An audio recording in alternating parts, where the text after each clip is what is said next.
양밥을 당한 집에 이사 갔더니 무당이 써준 부적도 소용없었다. 내가 처음 입사했던 회사에서 3년을 근무했어. 대기업이었던지라 복지도 좋았고 급여도 나름 만족할 만한 수준이었지.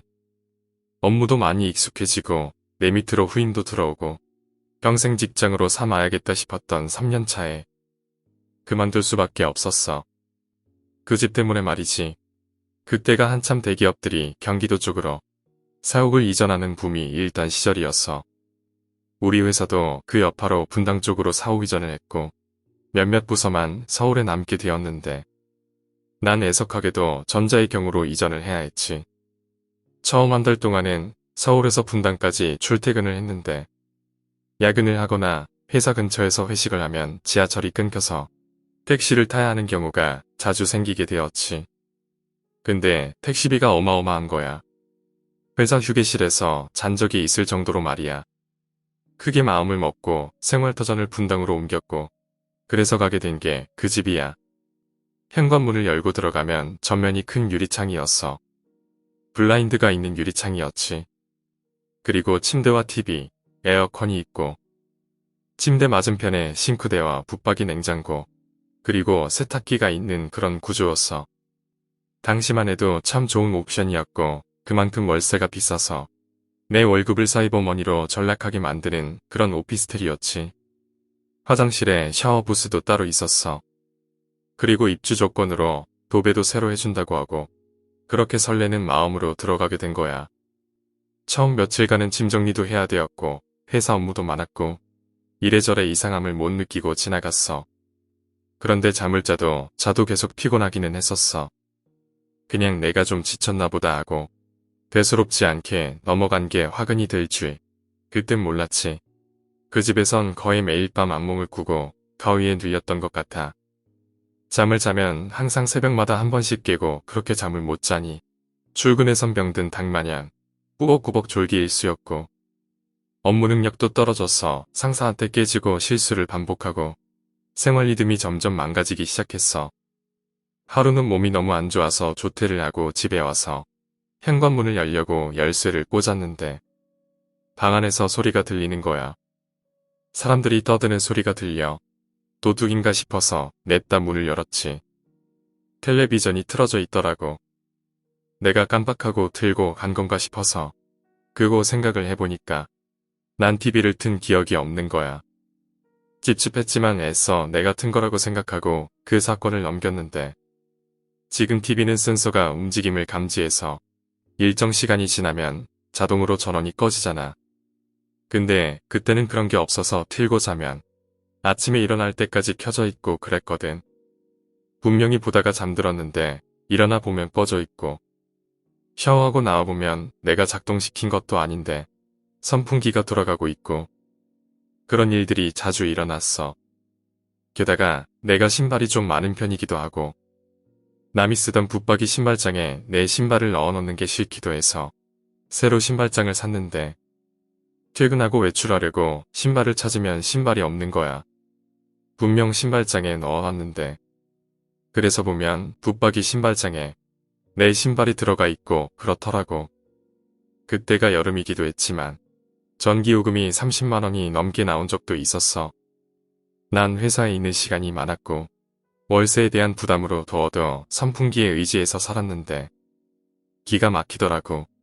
그래서 관리실에 이야기해서 전기점검도 나오고 그랬는데 아무 문제가 없대. 내가 사용한 대로 전기요금이 나온 거라고 하더라고. 누전되는 곳도 없고 나 말고 딴 사람이 침입하는 거 아닌가 하는 생각이 들더라고. 그래서 출근하면서 얇은 종이를 현관문 밑쪽에 끼워넣고 출근을 했어. 그리고 퇴근해서 보니까 그대로 있는 거야.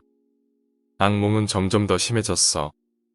처음엔 창문에 귀신이 서 있는 꿈을 꿔서 창문 근처에 가는 게 싫어졌는데 그 다음엔 화장실에 있는 귀신 꿈을 꿨고 그 다음엔 현관문 앞에서 날 쳐다보는 귀신 꿈이었고 마지막엔 침대에 누워있는 나를 내려다보는 꿈까지 꿨으니 꿈이 점점 진화하는 것 같았어.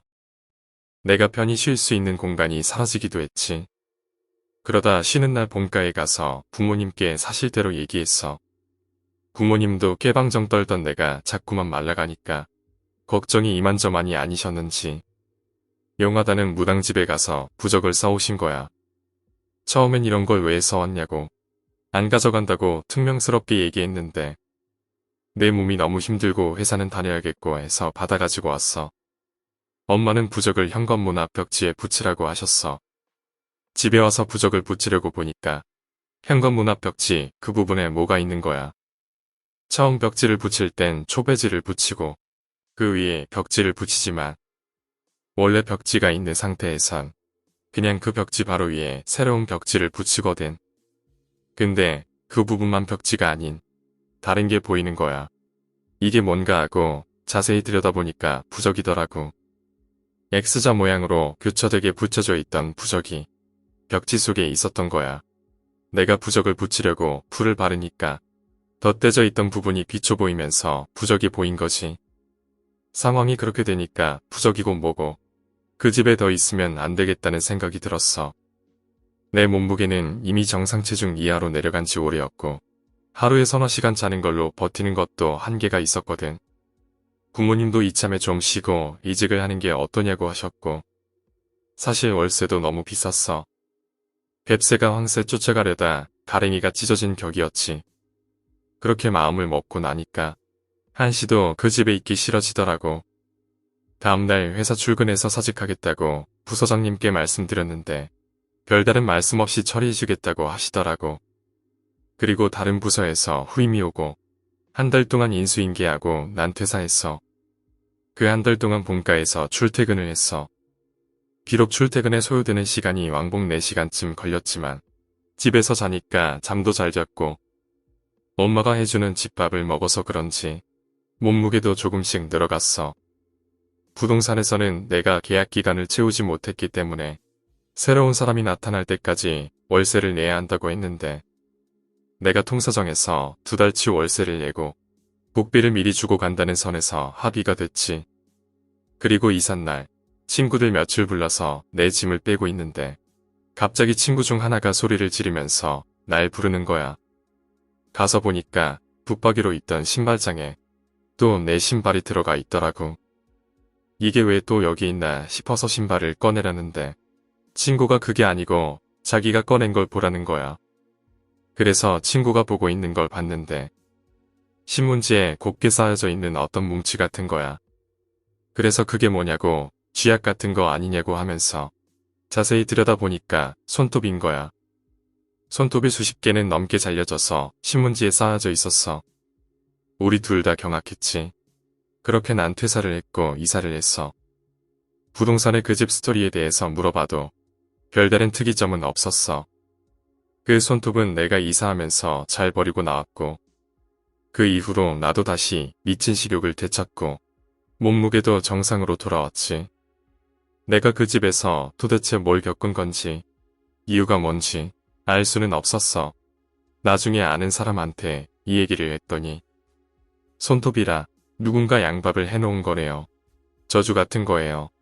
그 집에 무슨 사연이 있나 본데 부동산에서 모른다면 집주인이 입단속을 잘했나 봅니다. 참 재수없는 일을 겪으셨네요. 라고 말했지. 오늘 이야기는 여기까지입니다.